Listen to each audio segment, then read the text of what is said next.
Hi everyone, welcome back. പെട്ടെന്ന് ഭാരം കുറയ്ക്കാനുള്ള എളുപ്പ വഴിയായി കുറച്ച് ദിവസത്തേക്ക് ഭക്ഷണം കുറയ്ക്കുന്നതിനെ ക്രാഷ് ഡയറ്റ് എന്നാണ് പറയുന്നത്. അത് നിർത്തിക്കഴിയുമ്പോൾ പോയ ഭാരം മുഴുവനുമോ അതിന്റെ ഇരട്ടിയോ തിരിച്ചു വരികയും ചെയ്യും. ദീർഘകാലം അശാസ്ത്രീയമായ ഡയറ്റുകൾ തുടരുന്നവർക്ക് മുടികൊഴിച്ചിൽ, ദഹനക്കുറവ്, മലബന്ധം, പോഷകക്കുറവ് അങ്ങനെ പല പ്രശ്നങ്ങളും ഉണ്ടാകും. ശരീരത്തിന് ഹാനികരമാകാത്ത രീതിയിൽ എങ്ങനെ ഡയറ്റ് ശീലമാക്കാമെന്നും അതിൽ ചെയ്യേണ്ട കാര്യങ്ങളും ചെയ്യാൻ പാടില്ലാത്തതും എന്തൊക്കെയാണെന്നും നോക്കാം. അതിനു മുൻപ് ഈ വീഡിയോ നിങ്ങൾക്ക് യൂസ്ഫുൾ ആയെങ്കിൽ ലൈക്ക് ആൻഡ് ഷെയർ ചെയ്യണേ. സംശയങ്ങൾ കമന്റ് ബോക്സിൽ രേഖപ്പെടുത്താം. ആരോഗ്യപരമായ പുതിയ അറിവുകൾ വേഗത്തിൽ അറിയാൻ സബ്സ്ക്രൈബ് കൂടി ചെയ്തോളൂ. തീർച്ചയായും ഉപകാരപ്പെടും. ചെയ്യേണ്ടവ: വീട്ടിൽ സ്ഥിരമായി പാചകം ചെയ്യുന്ന ഭക്ഷണങ്ങളാണ് നമുക്ക് പറ്റിയ ഏറ്റവും നല്ല ഡയറ്റ്. അതിൽ ചില മാറ്റങ്ങൾ വരുത്തിയാൽ മതി. എത്ര കാലം വേണമെങ്കിലും ആ ഡയറ്റ് ബുദ്ധിമുട്ടൊന്നുമില്ലാതെ തുടരാനും ഭാരം നിയന്ത്രിക്കാനും കഴിയും. പുറത്തു നിന്നുള്ള ഭക്ഷണം പരമാവധി ഒഴിവാക്കുക. പല ഡയറ്റും പാതി വഴിയിൽ നിന്ന് പോകുന്നത് നമ്മുടെ ചുറ്റുപാടുകളോടും യാഥാർത്ഥ്യങ്ങളോടും യോജിക്കാത്ത ഭക്ഷണ രീതികൾ പിന്തുടരാൻ ശ്രമിക്കുമ്പോഴാണ്. നമ്മൾ കഴിക്കുന്ന ഭക്ഷണത്തിൽ അടങ്ങിയിരിക്കുന്ന പോഷകങ്ങൾ എന്തൊക്കെയാണെന്ന് അറിഞ്ഞു കഴിക്കുക. പച്ചക്കറികളും പഴങ്ങളും ധാരാളം ഉൾപ്പെടുത്തുക. രാവിലെ ഇഡ്ഡലി കഴിക്കുമ്പോൾ ചമ്മന്തിക്ക് പകരം സാമ്പാറാക്കാം. ഉച്ചക്ക് കഴിക്കുന്ന ചോറിന്റെ അളവ് കുറയ്ക്കാം. പകരം അതിനോടൊപ്പം കഴിക്കുന്ന പച്ചക്കറി വിഭവങ്ങളുടെ അളവ് കൂട്ടുക.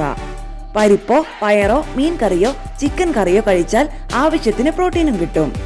വെള്ള അരി കൊണ്ടുള്ള ചോറിനു പകരം പോഷകങ്ങൾ കൂടുതലുള്ള കുത്തരിച്ചോറ് ശീലമാക്കുക. മൈദ കൊണ്ടുള്ള പലഹാരങ്ങൾ ഒഴിവാക്കി പകരം ഗോതമ്പ് കൊണ്ടുള്ള പലഹാരങ്ങൾ ശീലമാക്കുക. രാത്രി ഭക്ഷണത്തിലും എല്ലാ പോഷകങ്ങളും ഉണ്ടെന്ന് ഉറപ്പാക്കുക. മൈ പ്ലേറ്റ് എന്ന ആശയം നിർദ്ദേശിക്കുന്നത് ഒരാൾ ഭക്ഷണം കഴിക്കുന്ന പാത്രത്തിന്റെ പകുതി ഭാഗം പച്ചക്കറികളും പഴവർഗ്ഗങ്ങളും ആയിരിക്കണം എന്നാണ്. കാൽ ഭാഗം ഇഡ്ഡലിയോ ദോശയോ ചപ്പാത്തിയോ ചോറോ എന്ത് വേണമെങ്കിലും ആകാം. അവശേഷിക്കുന്ന കാൽ ഭാഗം പ്രോട്ടീൻ ആയിരിക്കണം. പരിപ്പ്, പയർ, കടല, നട്ട്സ്, മുട്ട, ചിക്കൻ, മീൻ ഇവയിൽ എന്തു വേണമെങ്കിലും ആവാം. ഒപ്പം പാലോ പാലുൽപ്പന്നങ്ങളോ ഉൾപ്പെടുത്താം. 3 നേരവും ഭക്ഷണം ഈ വിധം ക്രമീകരിച്ചാൽ തന്നെ നല്ല മാറ്റങ്ങൾ കണ്ടു തുടങ്ങും. ഭക്ഷണം കൃത്യസമയത്ത് കഴിക്കുക. രാവിലെ 9 മണിക്ക് മുൻപ് ബ്രേക്ക്ഫാസ്റ്റും 1:30 മുൻപ് ഉച്ചഭക്ഷണവും രാത്രി 8:30 മുൻപ് ഡിന്നറും കഴിക്കാൻ ശ്രമിക്കുക. ഉറങ്ങുന്നതിന് 2 മണിക്കൂർ മുൻപെങ്കിലും ഭക്ഷണം കഴിച്ച് അവസാനിപ്പിക്കുക. ഭക്ഷണത്തിൽ ശ്രദ്ധിച്ചത് കൊണ്ട് മാത്രം കാര്യമില്ല. വ്യായാമം, ഉറക്കം, വെള്ളം കുടി എന്നിവ കൂടി ശരിയാകുമ്പോഴേ ശരിയായ ഭാരം നിലനിർത്താൻ കഴിയൂ. ഒരു ദിവസം 8 മുതൽ 12 ഗ്ലാസ് വെള്ളമെങ്കിലും കുടിക്കണം.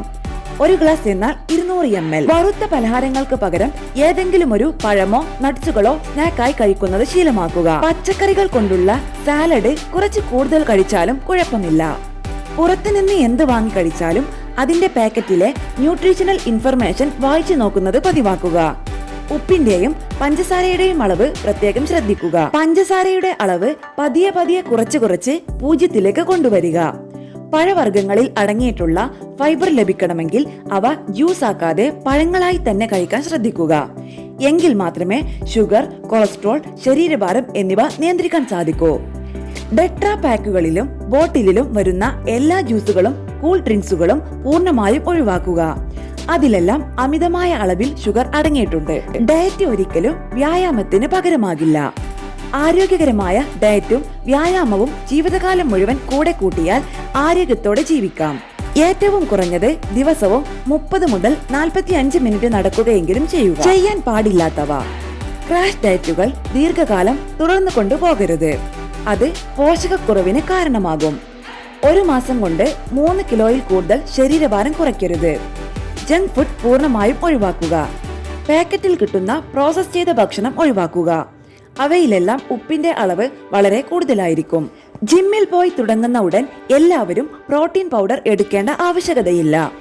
ഡയറ്റ് ശരിയായി ക്രമീകരിച്ചാൽ ദിവസേനയുള്ള ഭക്ഷണത്തിൽ നിന്ന് തന്നെ ആവശ്യത്തിന് പ്രോട്ടീൻ ലഭിക്കുന്നതാണ്.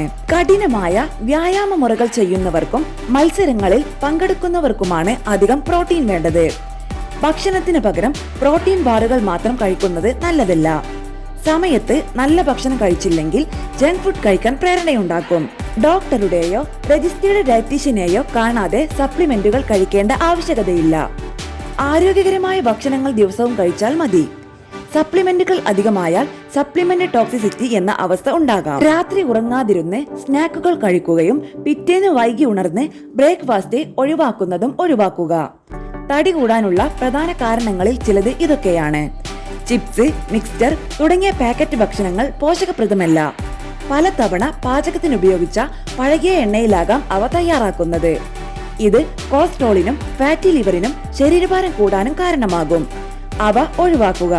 പകരം 1-2 എള്ളുണ്ട, കടലമിഠായി എന്നിവ പരീക്ഷിക്കാം. ചായയും കാപ്പിയും വലിയ മഗ്ഗുകളിൽ കുടിക്കുന്ന ശീലം നിർത്തുക. ഭക്ഷണം കഴിഞ്ഞാലുടൻ വ്യായാമത്തിന് വേണ്ടി നടക്കരുത്.